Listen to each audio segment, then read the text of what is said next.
السلام عليكم هديات كعصبتها channel كان ديارام العبد فضلا سبسكرايب صار لا صعب برنامج ويكي بهال مرقوية إيا دلان maanta barnaamijkeenu wuxuu ku saabsan yahay cilladaha caadada ama khalkhalka ku yimaada caadada ama xaydka hadba sidii loo yaqaano.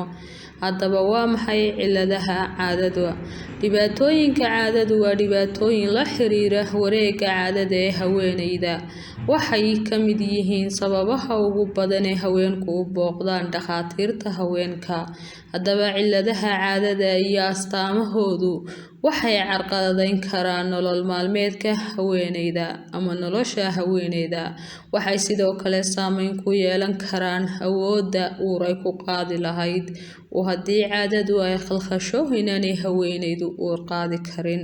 Haddaba waa maxay noocyada cilladaha caadada?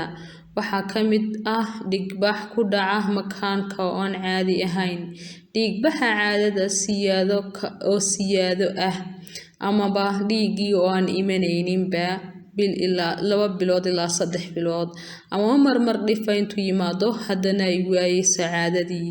Waxaa kale ka mid ah astaamaha in burooyin xubinta taranka dumarka ay ka soo baxaan.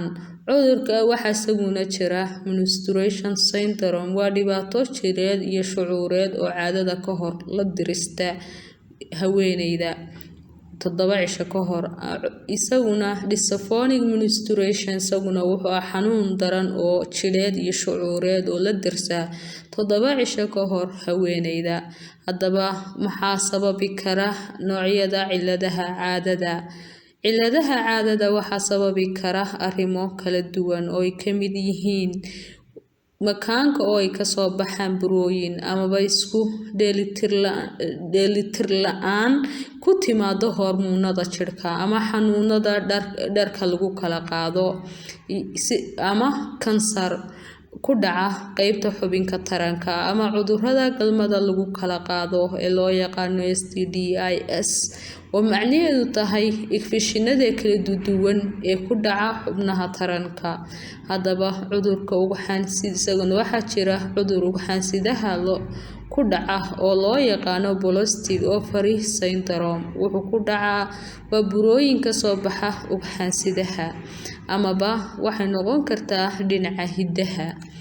Haddaba waxaynu ka hadli doonaa wiigga ku xiga waa maxay calaamadaha ama astaamaha lagu garto khalkhalka dhiigga caadada, amaba sidee loo maareyn karaa ama loo daweyn karaa.